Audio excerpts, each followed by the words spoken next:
Film ini memulai narasi dramatisnya di lanskap Australia yang luas dan liar. Ceritanya dimulai dengan peristiwa bencana ketika kebakaran besar terjadi di hutan, mengancam keseimbangan ekosistem. Ajaibnya, api tersebut padam sebelum membakar seluruh hutan. Namun, dalam kejadian yang tak terduga dan mengerikan, sesosok makhluk misterius muncul dari kedalaman bayang-bayang. Kehadirannya ditandai dengan serangan brutal terhadap sepasang kanguru yang tidak menaruh curiga. Adegan mengerikan ini ditangkap oleh kamera pelacak, memberikan nuansa cerita yang seram. Kira-kira setahun setelah kejadian ini, alur ceritanya semakin tebal ketika sebuah tim yang terdiri dari pembuat film dokumenter bernama Bailey, seorang konservasionis berdedikasi bernama Grace, dan seorang ahli biologi lapangan yang sangat terampil bernama Ben, berkelana ke jantung hutan yang sama. Misi mereka penuh dengan tantangan saat mereka menyelidiki wilayah yang sangat terpencil sehingga sinyal satelit tidak dapat menembusnya. Keamanan mereka bergantung pada suar darurat yang dibawa oleh Grace, satu-satunya penyelamat jika mereka berada dalam bahaya. Saat mereka melakukan perjalanan lebih jauh ke dalam hutan, Ben berbagi cita-citanya untuk menemukan dan memberi nama spesies baru dengan namanya sendiri. Ketiganya kemudian meninggalkan kendaraan mereka untuk melanjutkan berjalan kaki, terjun ke semak-semak lebat. Dengan Bailey mendokumentasikan setiap langkah ekspedisi mereka, Ben memanfaatkan kesempatan ini untuk mengedukasi rekan-rekannya tentang perangkat canggih yang mereka gunakan dalam penelitian. Gadget ini, yang diaktifkan oleh panas dan gerakan, merupakan alat penting dalam upaya mereka untuk menemukan dan mempelajari berbagai spesies marsupial yang menghuni hutan. Ben mengungkapkan bahwa mereka secara teratur mengumpulkan data dari perangkat ini, sebuah proses penting dalam upaya konservasi mereka.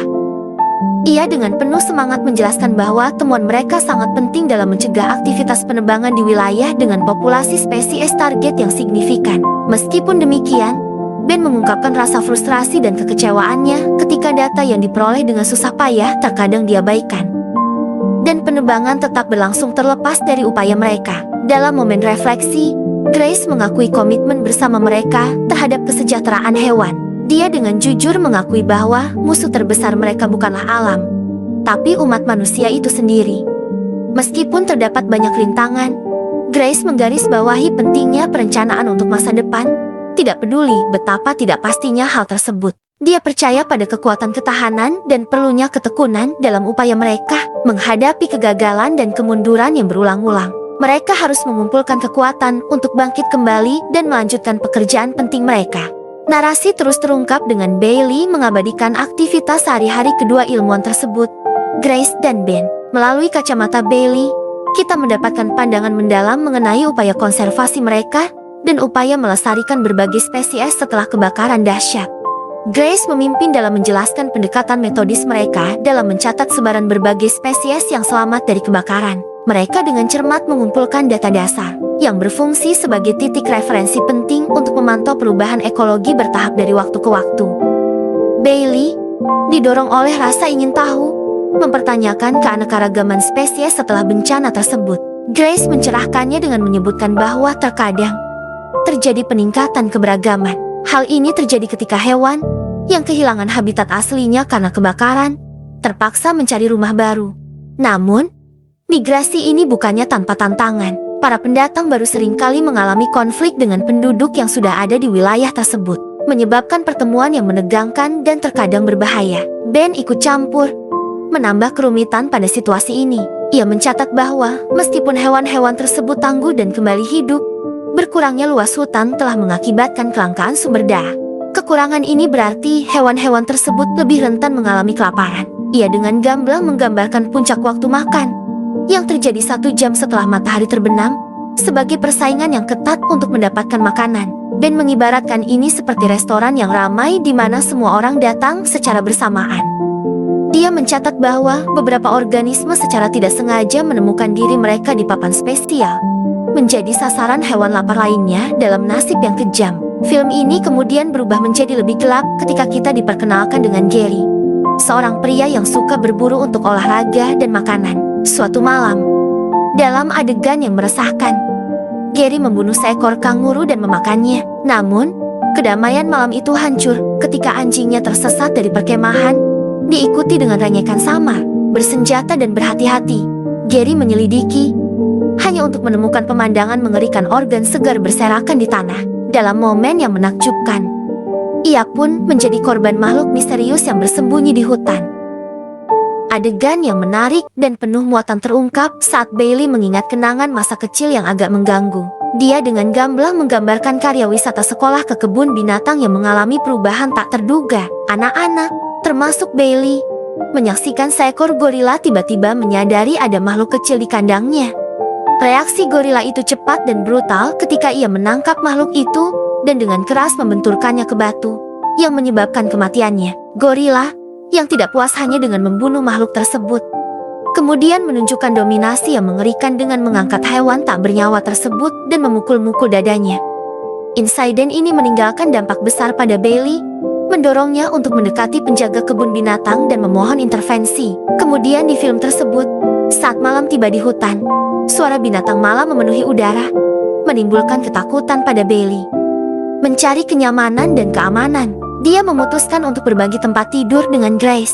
Di saat yang rentan ini, Bailey menceritakan kepada Grace tentang kehilangan yang sangat pribadi, saudara laki-lakinya, yang meninggal secara tragis dalam kebakaran tahun sebelumnya.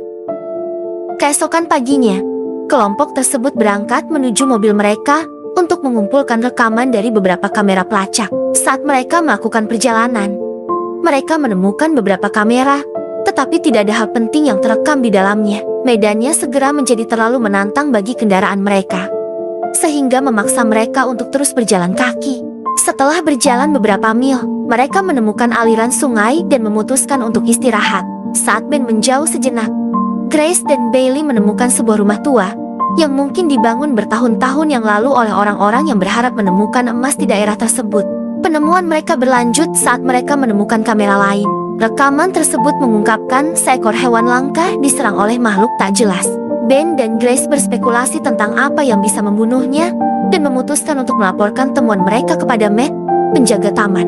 Bailey, sementara itu, memperhatikan bekas cakaran yang menarik di pohon, menarik perhatian Grace dan Ben. Ben mengusulkan untuk memasang umpan untuk memikat hewan misterius itu sebelum Matt datang dengan tujuan membunuhnya, karena khawatir hewan tersebut akan lolos dari identifikasi.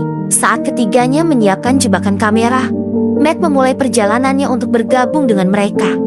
Rutenya membawanya ke perkemahan Gary, yang menurutnya sangat ditinggalkan. Penemuan pistol Gary dan anjingnya yang meresahkan menambah misteri, membuat Matt bingung dan khawatir tentang apa yang mungkin terjadi di kedalaman hutan. Tak lama kemudian, Ben memaparkan teori menarik tentang makhluk misterius yang mereka lacak.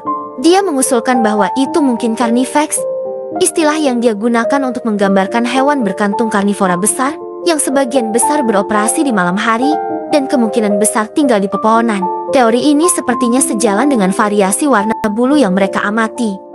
Namun, Grace menantang hipotesis Ben. Dia menunjukkan detail penting. Makhluk yang bertanggung jawab atas goresan di pohon itu memiliki 2 ibu jari, suatu sifat yang bukan ciri khas Carnifex, yang diketahui hanya memiliki 1 ibu jari. Ben tidak terpengaruh, mengemukakan kemungkinan bahwa makhluk ini mungkin merupakan subspesies dari Carnifex. Ia mendukung argumennya dengan menyamakannya dengan tikus gajah Somalia, spesies yang pernah dianggap punah, namun secara mengejutkan ditemukan kembali di gurun. Namun, Grace menyoroti kesenjangan waktu yang besar antara penampakan terakhir Thylacoleo carnifex yang terkonfirmasi, yang diperkirakan terjadi sekitar 50.000 tahun yang lalu, dan penemuan kembali tikus gajah baru-baru ini setelah absen selama 50 tahun. Ben berspekulasi bahwa makhluk-makhluk ini mungkin telah hidup berdampingan secara damai dengan penghuni hutan lainnya selama bertahun-tahun. Migrasi mereka menuju pemukiman manusia hanya dipicu oleh kebakaran dahsyat yang menghancurkan habitat mereka. Bailey menyela, mengungkapkan kebingungan tentang sifat teknis dari diskusi mereka. Grace kemudian menceritakan bahwa makhluk yang mereka diskusikan sebenarnya adalah inspirasi kehidupan nyata di balik fiksi beruang jatuh, sebuah kisah yang sering diceritakan untuk menakut-nakuti wisatawan. Bailey terkejut, karena selalu percaya bahwa beruang jatuh itu murni produk fiksi, dimaksudkan untuk menakut-nakuti pengunjung. Ben menegaskan bahwa meskipun konsep beruang jatuh memang fiksi, namun konsep tersebut didasarkan pada makhluk nyata, yang jelasnya tidak memiliki kemiripan dengan beruang. Khawatir dengan keselamatan mereka, Bailey mencari kepastian dari Ben dan Grace tentang potensi bahaya yang ditimbulkan oleh makhluk ini.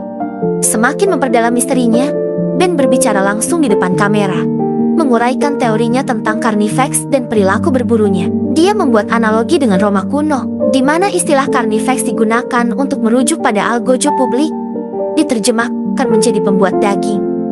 Dia membawa teorinya jutaan tahun yang lalu ke era dinosaurus, menjelaskan bagaimana nenek moyang purba marsupial jauh lebih besar daripada nenek moyang modern. Carnifex, menurut Ben, merupakan salah satu hewan tangguh tersebut.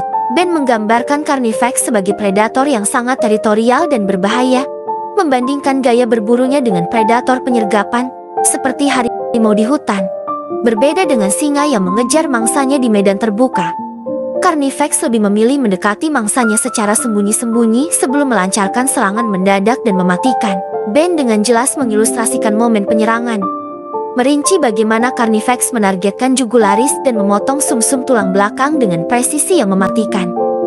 Matt bertemu dengan Carnifex persis seperti yang dijelaskan Ben tentang momen intens dan dramatis yang selaras dengan penjelasan rinci Ben tentang metode berburu makhluk itu. Adegan mengerikan ini tidak hanya menambah ketegangan pada film, tetapi juga memvalidasi teori Ben, menyoroti bahaya yang mengintai di hutan.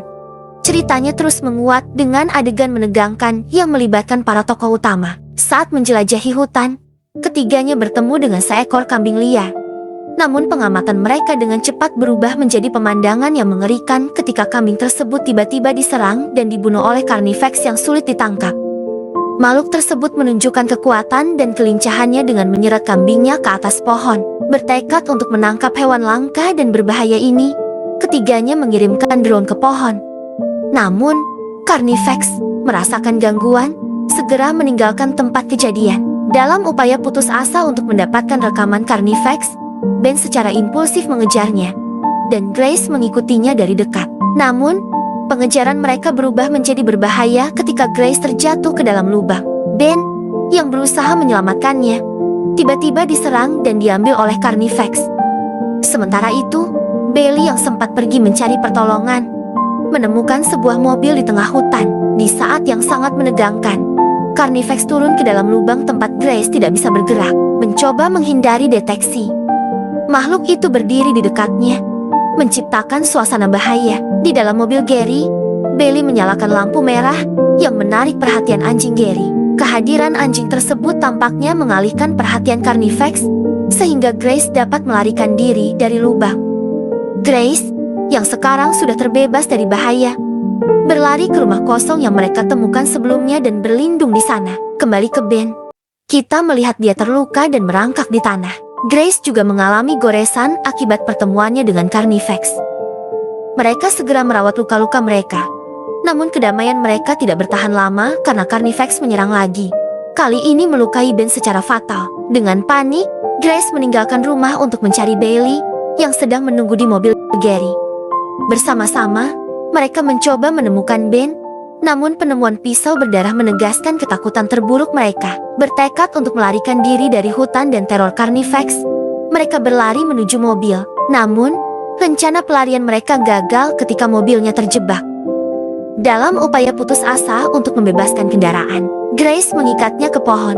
Namun saat Bailey mencoba mengemudi keluar, talinya putus, menyebabkan mobilnya terbalik. Terluka dan terjebak di dalam mobil yang terbalik, Bailey menghadapi serangan langsung dari Carnifex. Menunjukkan keberanian yang luar biasa, dia membelah diri dengan sekop, berhasil menangkis makhluk itu. Saat Carnifex menyeret Bailey keluar dari mobil, anjing Gary turun tangan dengan gagah berani, menyerang makhluk itu. Grace, yang dipersenjatai dengan pistol yang hanya berisi satu peluru, menghadapi dilema moral. Dia ragu-ragu untuk membunuh spesies langka dan terancam punah tersebut, memahami naluri berburu alaminya. Dalam keadaan tegang, dia membidik Carnifex, tapi sebelum dia bisa menembak, makhluk itu mungkin menyadari ancaman atau kehilangan minat, meninggalkan area tersebut. Plotnya mencapai klimaks emosionalnya saat Grace dan Bailey berpelukan. Lega karena pertemuan mengerikan ini akhirnya berakhir. Saat hujan mulai turun, melambangkan rasa pembersihan dan pembaruan, Bailey dan Grace mengumpulkan peralatan mereka. Film berakhir dengan keduanya meninggalkan hutan, dan meskipun mereka terluka, mereka bersyukur masih hidup kini ditemani anjing pendamping baru mereka.